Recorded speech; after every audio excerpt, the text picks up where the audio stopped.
So that trend will continue, hopefully. And we are back. And it's just what everyone wanted, right? The chain mirror. Everyone's favorite mirror. You see a chain in the mirror, and then it's a chain, and back at you, it's a chain mirror. So what are you chain guys? What is like the sideboard strategy here? You try to out-chain the opponent. So it's weird. So this game is very based on shackles. Like this matchup is super based on your shackles. However, this is one of the matchups where you consider going down like Unhallowed Rites, because it's just a 1-for-4 with a conditional play effect. However, like I said, you're really reliant on banishes here. The sideboard strategy, I mean, first and foremost, there's the Gorganian Tome thought experiment that you start off with of, do I play Gorganian Tome because I think my opponent is a coward and is going to side theirs out? Right. So sometimes you just side it in and hope for the best. You have to stare into your opponent's soul and determine if they are a coward or not. I think it's probably best to just side it out, because that card can absolutely blow you out sometimes. Yeah. If your opponent gets to draw 2 off of it. And boy, does that not feel good. Also, doesn't block. It doesn't block. This is not a high blocking matchup, though. I will say that. Blocking. This is a squirrel or something? It's very cute. Continue the conversation. Pretty cute.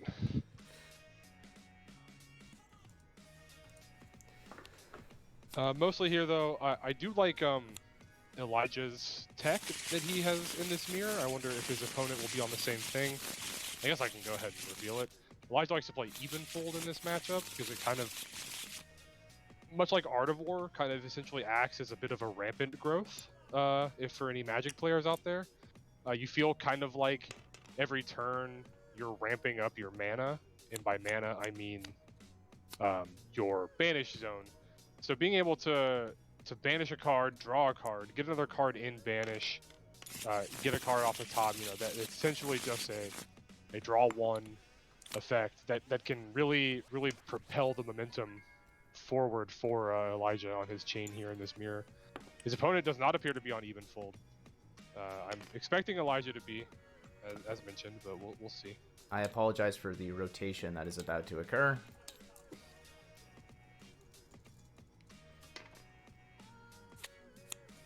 Yep. Really putting my... I got the other on Evenfold. Yep. So, like I said, much like Art of War, acts as a bit of a rampant growth. It's very nice to just get a little bit of extra tempo and momentum out of your turn. His opponent mousing over the Evenfold. Are we aware of who won the dice roll and therefore the game? Oh well, I think we know. Here we go. Nice little Soul Shackle from Elijah. Yep. Yeah, make that dice big. We're gonna pitch. All right, pitching an early Blood Debt. We're making a Chanty Boy. Oh, Calvin, that Blood Debt will never see the light of day. Okay. It does not matter. That's not how this works? Got it. That's not how this matchup goes, typically. If that card comes back around, this will have been a very interesting match. I do not expect it to have come back around, though. Any arsenals? Yep. All right, so it doesn't want his opponent to filter. Just set up Shackle. Might want to flip over Rosetta. Maybe. Nah, he's got Galaxxi Black under there. That's his tech. And we are pitching a Blue Minnowism for a Soul Shackle. We got a Chanty Boy. Not a Soul Shackle. Though we do expect one of those to get made. This is a match where Runic Reclamation is often a very strong card. Killing a Shackle early in this mirror is pretty painful to deal with. All right, we have a Swarming Gloomveil for 7 with a Rune Chant on it. And there's the Rosetta Thorn. The Rosetta Thorn makes its reveal. Not Galaxxi Black. So here's where the intricacy of these chain mirrors come in. You kind of have to play your hand in these early turns like your Shackles don't do anything. It's hard to expect to see a banish on 1 and 2. You'd like to, but the odds aren't in your favor there. So he has to essentially play just a fair flesh and blood game here, where he needs to figure out, is it worth blocking this, or is it worth coming back for more on the following turn? As fair as a Rune Blood, Flesh and Blood game is. Yeah, Rune Blade. Rune Blade. Oh my yes. gosh. You know, I'm not here for correct pronunciations. I think we all know that.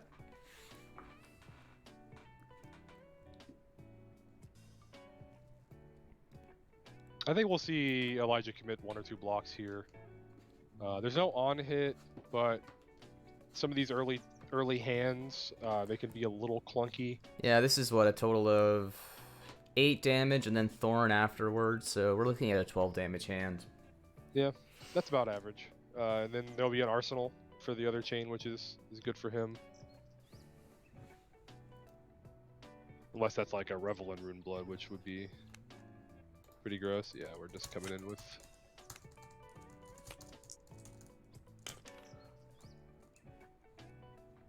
Yes, the team we're playing against, their name is the Oaken Olds. The Oaken Olds. Bernard really... I really Oaken Olded them. Yeah, he did the thing Why to are them. Oh, oh, I like this. This is cute. So he's putting his graveyard on the bottom so that he can use the top as his banish and just stretch it across the top of the pitch field. Wow. That is what you call a wrinkly brain. Wrinkles. All right, we missed Banish 1 as expected. Unfortunately, you hate to see it, but Took 12 damage. That's a decent chunk here.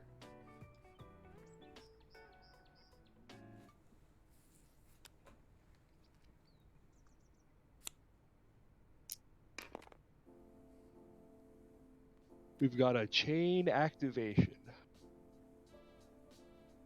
We've got a captain's call. +2, I'm guessing. We would have to expect. Yep. Especially when it's on the, So he's just the little. He's just kind of doing this to maybe not break the chain. This is coming in for 5 and 1. The chain shackle is still active. It is next Shadow or Runeblade action, meaning he can come in with the Rosetta after this for go again.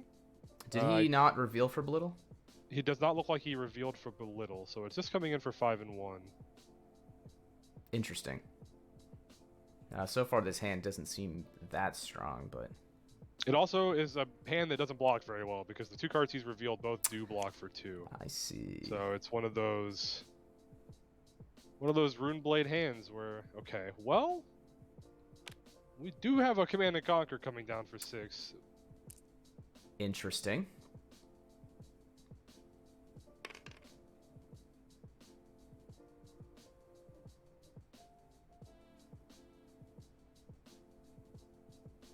Yeah, Command and Conquer, pretty relevant on hit, folks.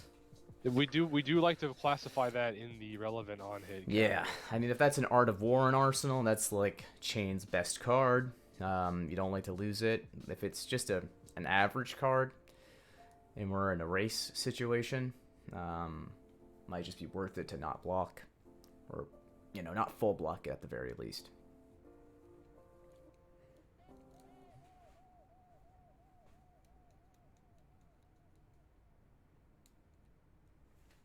Definitely thinking about his turn here.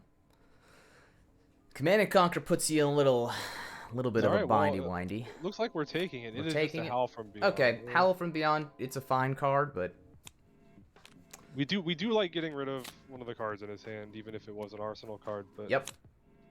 All right, and we're now obviously hoping for parity on banishes. All right, well, Blue bounding? isn't. He does hit. Is that a blue bounding or It's red a bounding? blue bounding. Blue bounding. Okay, we're fine. We're fine with blue bounding. Maybe that'll sit there for a little bit and give him some blood dead damage. The old 2 for 0. Blue bounding is also a card. I don't know this other person's list. I know that Elijah likes yellow boundings, much like Ooh, myself. We have a spicy red mauve. Red mob. That's coming in for 2. 2. So that's an easy block from our man. That almost feels like a Elijah. grasp. Yeah, So there is something to worry about here in an Art of War. So if he pitches Art of War +1 banish, Ooh. oh, It doesn't look like that's happening. does not look like that's happening. That's a Sting of Sorcery, so that's very interesting. Wow. So this has go Alright, again. this has It's go coming in for again. 2 and 2. 2 and 2.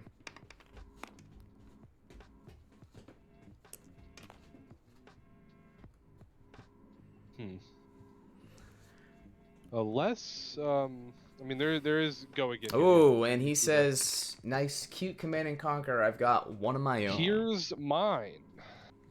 Now we get to play this game of going, like, watching a player go into the tank. Truly a mirror match. This guy's list is actually pretty spicy because we see a red mob and a Sting of Sorcery so far. Yep. I feel like if you're playing those cards, blue bounding is a little sus. That should probably just be a yellow bounding.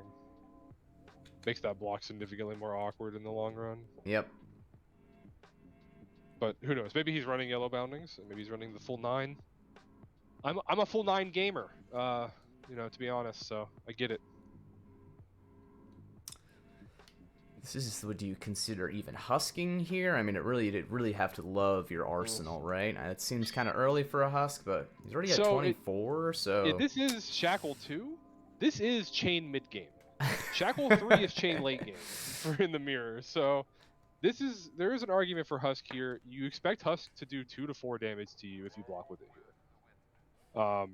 So to take 2 damage. It almost assuredly doesn't go long enough to make you take more damage than CNC deals here. And obviously it prevents the on hit. I've kind of actually almost talked myself into blocking with Husk here if you like your arsenal. But again, he's got nothing in banish. He really doesn't know what his turn looks like. So who knows? And there it is. He's definitely picking it up. Okay. He's touching the husk. You can tell that, you know, me and Elijah practice together. We'll have to teach Elijah about the rotation. Oh yeah. We don't play TTS together, but okay. So we got 2 shackles here. Let's hope for banishes. I'll watch a blue bounding. Oh, okay. That's we get an unhallowed. We'll take it unhallowed. Yeah.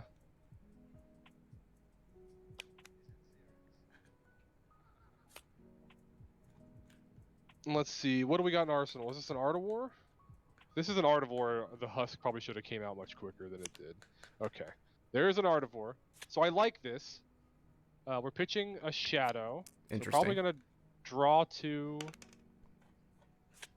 Are we giving go again, or are we... I mean, it could be +1/+1 go again. It really depends on what his... Okay, no, that's the universal signal for +1/+1. All right, and so he's got assume... some go Yeah, again. we're... Okay, so yeah, he's we're... Alright, you do like this turn. Draws 2. Yeah, I mean, this is pretty spicy here. We'd love another Captain's Call or a Mauve, something to get extra wide here, because we have 10 damage. Oh, wow. Does he get the reveal? Let's... Oh, man. Oh, this is a turn. Elijah, let's go.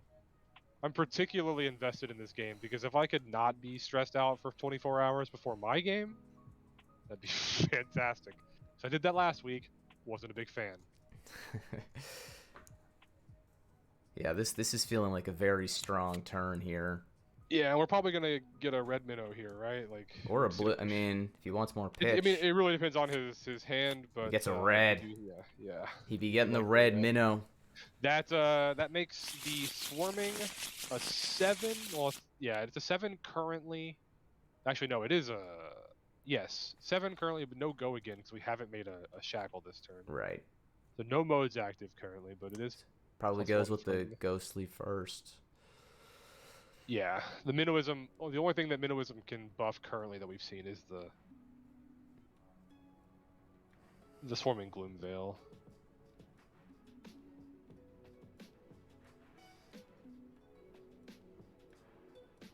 He also does have his even fold, which those of you that are unaware, even fold, you can pay 1 resource to banish a card from your hand, and if it's a shadow card, you can draw a card. So you can do something like, you know, banish a ghostly, draw a card, have something in Blood Debt to play, or in the Banish Zone rather. So we're shackling here. All right. Probably expect this Ghostly to come out. The Unhallowed can't officially come out yet. There haven't been any non-attack actions played. Do we think about creepers on this turn? Because we got a potentially big turn depending on what the rest of the hand is. We have a resource. We still can even fold. So we know that there's a Minnowism and a Swarming in hand. Yep. So if he has one more blue, there's something to say for pitching the. Okay, so did he just take that? Looks like he just took it. Now he's playing the Minnowism. And he's gonna go for the Swarming, I'm guessing. Yeah, that would be for 7. Go again. I love like the little timid pulling up the Yeah, cards. he's really thinking about it. Opponent taking some serious damage here. It does make you worried about what kind of crackback he might have. He's got to consider husking this turn too. Yeah, he pretty much has to husk, like, because unless he full blocks, he's taking a ton of damage. And if he, Yep.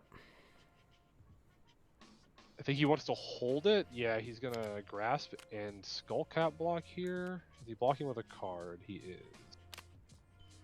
All right, that's a full block.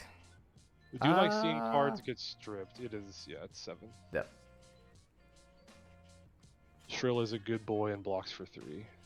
Fantastic. A good boy, Shred. A good boy. Sorry. Yeah, it's alright, I guess. Listen, that's the kind of commentary they expect from me.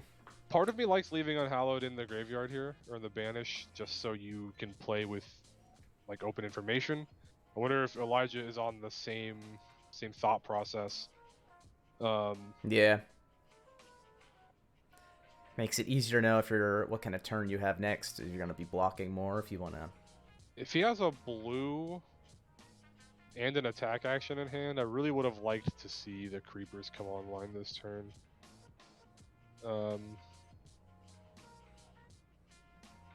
But we'll see what the rest of his turn looks like.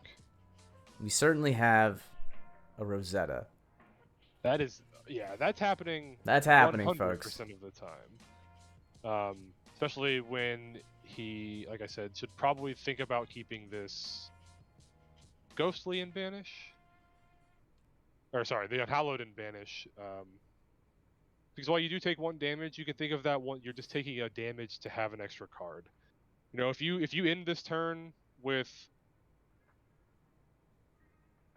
2 cards in hand, which he obviously isn't, then playing the Unhallowed does nothing for you. It just overbloats your hand. There's also an argument there for if he plays the Unhallowed, he then can.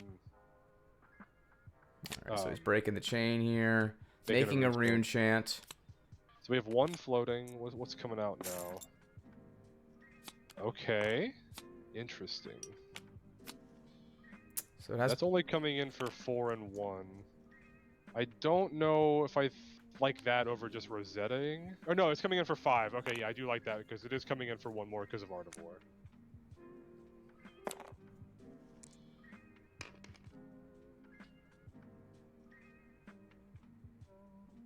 could be Arsenal though. You could just. Riftbind is one of those cards that you're not a big fan of it arsenaling. Actually, it's only coming in for 4 because it's not coming out of Banish. Right. So we're just getting another block with Skullcap and taking 3. Okay. So Husk is still active. Opponent has a 3-card hand. Again, 2 shackles here. Oh. All right, you do. You feel bad for the chain player that banishes a Gloomveil and an Art of War, but from a Galaxy gaming perspective here, you definitely love to see that. Oof. That's a roughie. Live by the banishes, die by the banishes. That's the chain mantra. It's is that another red mauve? That is a yellow. Not a yellow, okay. Alright, so we got a double go again. Yeah, so this Threatening an on hit. No, this is not threatening an on hit. The Ghostly is getting go again from you're right. the shackle. And there is a go again available for a Runeblade attack if he has one. He has 2 floating. So in Arsenal. could have a So Runeblade attack in Arsenal. he could have a Runeblade attack. He could then Rosetta afterwards, because I don't think there are any 2-cost Runeblade attacks in the deck. There is a 3-cost one if he has it from his sideboard in Runic Reclamation. But So it okay, takes so 4 here. taking 4. Okay. Yeah, there's just a bounding for 3 and an on hit. I think it's relevant to block. Bounding this. for 2. Oh, it is for 2. You're right. That makes it even more. Okay, yeah, he already has an Unhallowed Rites to attack with, so a little awkward there. Probably doesn't need it, and then deciding. Now, always good to remember that this does have Spell Void too, so you can always prevent a little bit of the Rosetta damage at some point in the game. Okay. Well, we're definitely going to see a Husk here on this turn. Yeah, I mean, mathematically it's a requirement. So the question is it's going to be, how does Elijah sequence it in such a way? Okay, well, that also is not great. That's not great, yeah. We don't like to see that.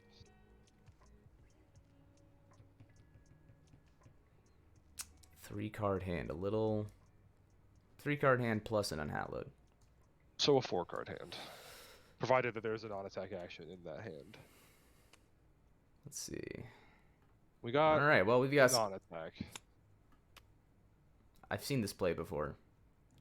It's almost like this is a mirror match or something. This looks like I don't have a Ghostly, so this is getting double go again. Just because Rosetta's coming out next. Yep. The Mauve is existing. Well, actually, the Mauve does provide the on-hit for Unhallowed. So this is basically opponent has to Husk this.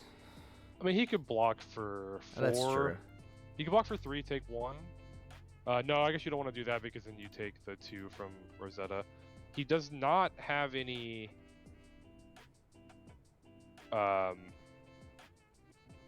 Arcane Barrier active for this Rosetta, so it is dealing 2 damage. So this is...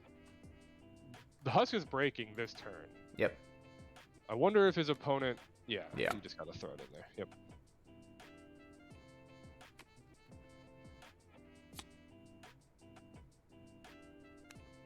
We're gonna throw a block in there. So we got a 3-card hand. We really would like to see the opponent's banishes be not great. As lackluster as Elijah's were this turn. Yeah.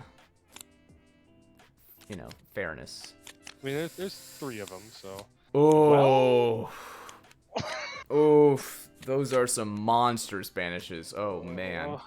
We really hope he doesn't have a non-attack action in hand. That would make these Bounding Demigons super clunky.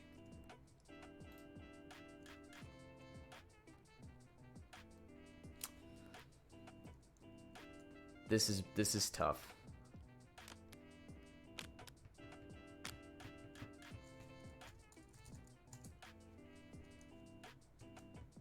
Elijah might have missed Blood Debt on that. From his Husk, did he? No, he was at 14. He was at 14? Okay. Yeah. I remember that because I was doing mental math on whether or not the Rosetta was going to trigger 13 life regardless. Ugh, that's a gross banish. Alright, so we've got a blue pitch. What do we got here? We just have a CNC. So he can creepers in something. He could creeper something in, yes. And we definitely don't like being threatened with 6 damage here. There is the possibility, as said, that he doesn't have a non-attack action in hand, which would make this a very uncomfortable turn for him, because then he just sits there and bolts himself for 4 at the end of this turn.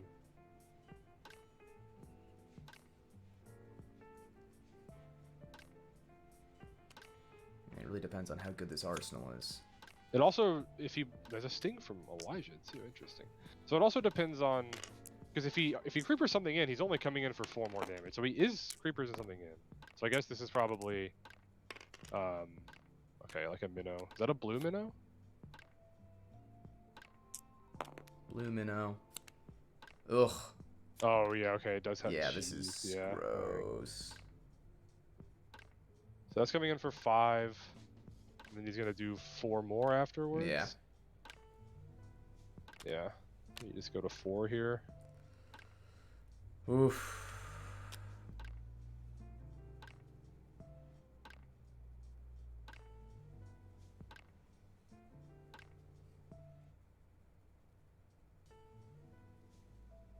The Creepers dies here. It does.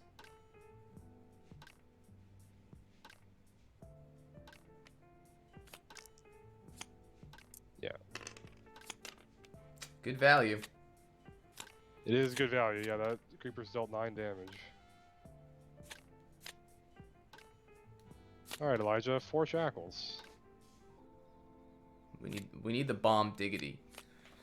We need another Artivore in this The arsenal. in the arsenal zone here. Okay. Okay, okay, okay. Holy shit. This Game is just we call this a literally mirror true match. Mirror. Infuriating. What is this?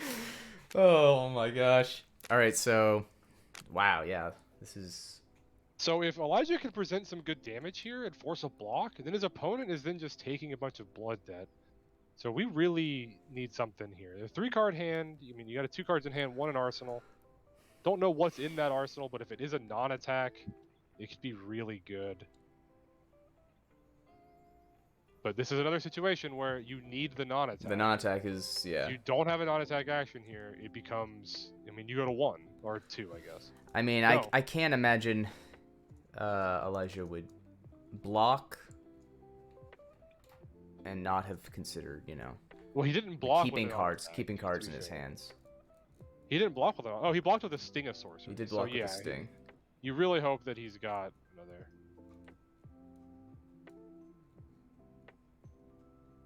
Maybe just trying to figure out how he wants to play the turn. Yep. If the Arsenal card is like a Howl from Beyond, that... So he also is thinking about, I assume, giving this Shadow Averser a go again by banishing a Blood Debt. But it becomes, what can you risk banishing that you'll be able to play this turn? Action points are always at a premium. You know, you have 1 free go again with the Shackle.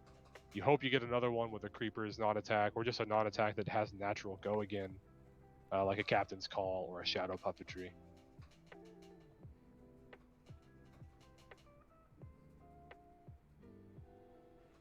Did our opponent take 2 damage on his turn for blood debt?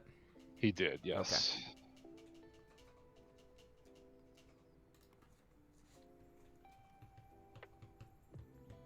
Yeah, Elijah knows that he needs to put as much pressure on this turn to rip cards out of his hand as possible.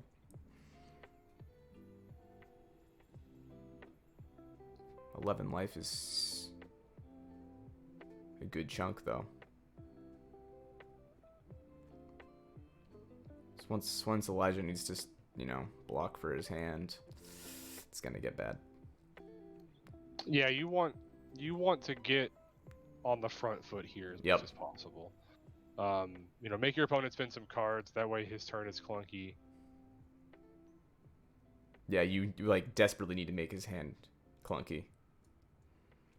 Elijah tanking for a really long time here makes me genuinely worried that his hand is just awful. I hope that Sting of Sorcery block wasn't a block. Yep. Sting is a 0 cost, correct? It is indeed a 0 cost.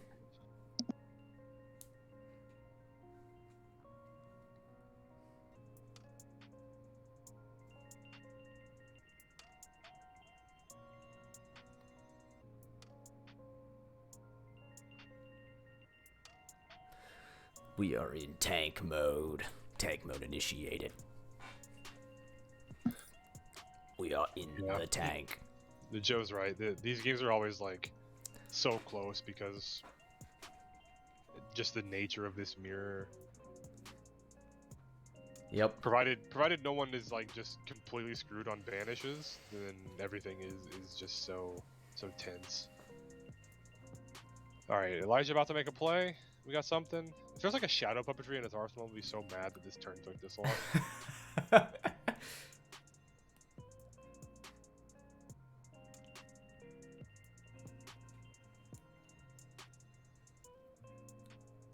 Chain is not Elijah's most played hero. That would be Dash. So Yeah, he's definitely put in the work on chain lately, but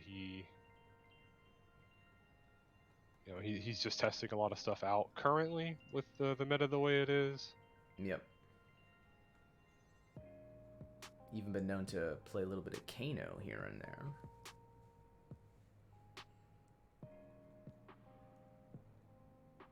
Something he actually thought about doing for this week. Maybe he should have.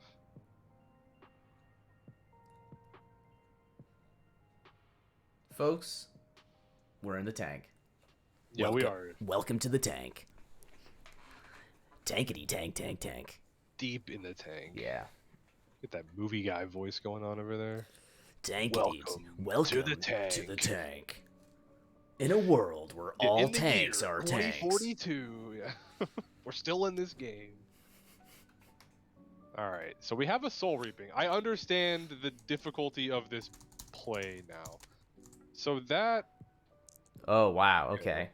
So that has to be a non-attack action in Arsenal, or he dies to Blood Debt. Because all he can then do is puppetry, or not puppetry, Shadow Averser, and then he would take 4 from Blood Debt. So that is a requirement. Yep. That is something you'd love for it to be something like. Oh, he didn't shackle this? Okay, so yeah, there's definitely. He's gonna creepers in something. So he's gonna spend something on creepers. Got it. To Yep. bring in like a nimble. Oh my god, if it's a shadow puppetry, oof. If it's a shadow puppetry, we could be pushing some real damage. Yes. Again, if that card is a shadow puppetry, I'm gonna be kind of upset at Elijah for tanking as long as he did. 'Cause I feel like that makes the turn pretty straightforward. You know, it's easy to criticize the tank when you're not currently in it. Understood. Last week against the Oldham player, I was like, "Hey, I'm sorry, man. I gotta go into the tank for a minute here." Like, just pulls the hat, the hood over so in the tank. Yeah. It's like the referee's going to. Yeah. All right. Oh. Okay, we love that it's a shadow puppetry, but I'm also mad. Still angry. So this is coming in for 5 go again. Yeah. Okay, so wow, this is a gross turn. Could have been, this is actually as good as this turn could have possibly been. Wow. So we get a shackle for another bounding. Correct. And then another bounding. Another one after that. Yeah. So that's 5-4-3 is coming in here. Plus the already 6 that he's done. That's nuts. Yeah, this is strong. So we're stripping cards out of his hand for sure this turn. Man, you do love to see that. Wow, this is spicy. Oh, wow. Actually, I stood up and like walked away from my computer briefly when he revealed that shadow puppetry.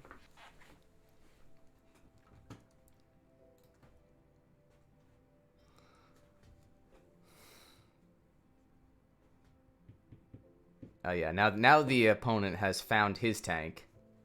Oh yeah, the Calvin, as a fan of women's basketball, you should be well aware of this. The last few minutes of the game tend to take longer than a few minutes, right? You got a lot of timeouts, a lot of a lot of fouls, a lot of free throws. Yeah. Similar situation here, right? You got a lot of tank entering. Yeah, some people call me Calvin's Women's Sports Holt. Yep, that's what they call you. It's on your driver's license it's on and my everything. driver's license, my birth certificate. I had a joke about the prestige in my head, but I couldn't, involving the tank. I don't know if you've seen the prestige. I don't want to spoil anything, but it'd be very funny how there's a tank in that movie. Have you seen that movie? This is the Nolan movie, right? With Christian Bale and Hugh Jackman. The other guy. Yes. Huey. They're the magicians. Yeah. Yeah, it does involve the like ending of that. So I simultaneously didn't want to drop like a spoiler. Right. But I also didn't have it fully formed in my head. But I do want everyone at home to know that it was hilarious. Was there an actual tank in that movie? I'll DM you. Okay. Oh, I'm thinking of like a military tank. No, yeah. I know what you're thinking. I got it. Ooh, okay, so the we have defensive. A defensive art of war. Wow. That's not what you want to see. You do not. He pitched a shadow puppetry for it. So we're Elijah's in the driver's seat here. Yes, for sure. He is ripping tempo. Because even if this man full blocks, like he's got a block for 4. Like he blocks everything but 1 damage if he puts his whole hand in front of it. Right? Well, no, actually that's not true. Because it's only attack actions that block for more. So we're blocking for 4 here.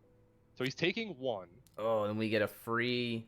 We do get a banish. Oh, he's not going to grasp. He's not going to block the X, and he missed his trigger. He missed his trigger. So I was going to say he missed his trigger, but I do not think that there's nothing on the top of the deck that we would banish, right? It's a nice opt. Yeah, I mean it's not even an opt because you don't get to put it at the bottom. Like you just get to see what the card is. Okay, so this is solid, but so this is coming in for 3. There's a lot of bounding demigons here. There is. So whoa. So he's taking 1 here, or Rattlebuzz blocks for 3. It does block for 3. Yep. Okay. So if his opponent banishes 2 Blood Debt cards, it's game over. Well, I guess he could. So he can still play the Shadow Averser. Yeah. But yeah. Oh wow. Okay. So we're. Oh. Oh, he can't even play. He can't dead. even pitch so he's literally dead after he's dead. Holy crap! Wow. He got the win. So you come in with Shadow Averser because it's the only thing you can do. Yeah. Elijah blocks clearly, and then he dies to Blood Debt. Well, yes, dies to Blood Debt. Because I was like worried about that invert for a second. I was like, yeah. oh no. Well, he does. First of all, he has Evanfold. Yeah. The best part of Evanfold is that the text on it's great, but every now and then that spell void is invaluable. Yep. I mean, sometimes it's just shut down Creeper. It's really good. Yeah, it can shut down a Creepers. It can shut down like a pseudo lethal Rosetta Thorn or an invert. You know, it can be very useful. So Elijah here, obviously, doing the math in his head. Can't obviously just let the attack go through. So we're getting a block for 3 here. And then it looks like we're taking 4 from Blood Debt. And then the game will be over. It does look like the game is over. Ooh, no non-attacks. That's actually quite a bad hand from Elijah. Yeah, but so he could have actually just inverted here, too. Oh, that's also true. Wow. So he would have died even if he had flipped no Blood Debt, so... That was a bonkers last turn. Great job, Elijah. He didn't get to show off my favorite part of his tech with the Evanfold. I mean, it threatened to block an invert existence had the invert been a thing that could have been cast. But yeah, I think the best part here is that now my game tomorrow doesn't matter. So thank you, Elijah. Yeah, we are grateful for you, Elijah. Also, Chris mentions opponent probably should have kept a card in hand to pitch to at least threaten some kind of crackback on his turn. Yeah, because that last bounding was coming in for 3 because it was a yellow. Correct. So it wasn't threatening lethal. You have to just hold the take card. Yep. Yeah. Then again, if you go to 1, you're at 4. So if you take the 3 there or block with the grasp and go to 2, you do threaten to just die from Blood Debt anyway. Right? Yeah. So it doesn't really matter. Yeah. Hey, good job, bro. That last turn, I'm so mad at you. The whole time, I was like, if this is a Shadow Puppetry in his arsenal, what the fuck is taking so long? I know, I was looking for that line, and I was like, I wanted to not mess it up, and I was telling myself over and over again, okay, remember, you have a shackle afterwards. Yeah. Yeah, I was literally going to forget. Puppetry, then we shackle. Yeah, exactly. That was I huge. did shackle first. I was like, okay, let's not fuck this up. Oh, so my plan was I didn't see an invert. My plan was to get him down to 2. Are we still on stream? We are. We'll stop. We could do like a short talk about that turn. Yeah. No, Go ahead. I don't know. My plan was to get him down to 2, and hope he misplays and goes down to 2, and then draw the invert. And then you drew it. Yeah, I saw the invert in your hand. So I even commented, I was like, hey, yeah, he didn't have any arcane barrier because of the life totals. So. Yep. It was a weird plan, but I wasn't because the numbers worked out. So I was like, what's my outs after he blocks me out? And I'm like, oh, I have. And then I was looking at my deck. I'm like, oh, it's invert. Where's invert? I'm still borderline appalled that line took you that long to go into the tank for. But I'm glad you got there. Very proud of you. Yes, That's we're that's very our proud first of you, win. Elijah. We've Oh, got our 3 wins. We still need to play tomorrow's Yeah. game. I Just was looking for a uh Avon fold too. I was thinking about Avon fold. Yeah, Again.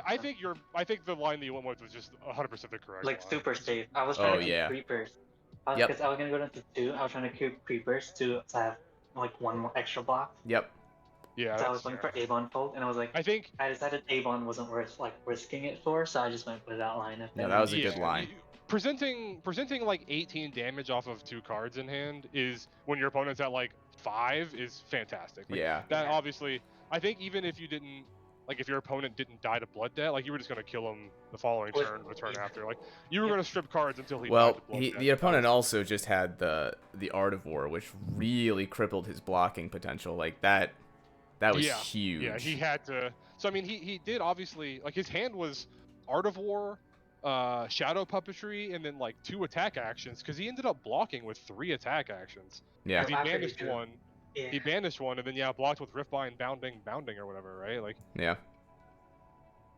Oh, good stuff. Good Yeah, job, that's, Elijah. Like, eating, dude.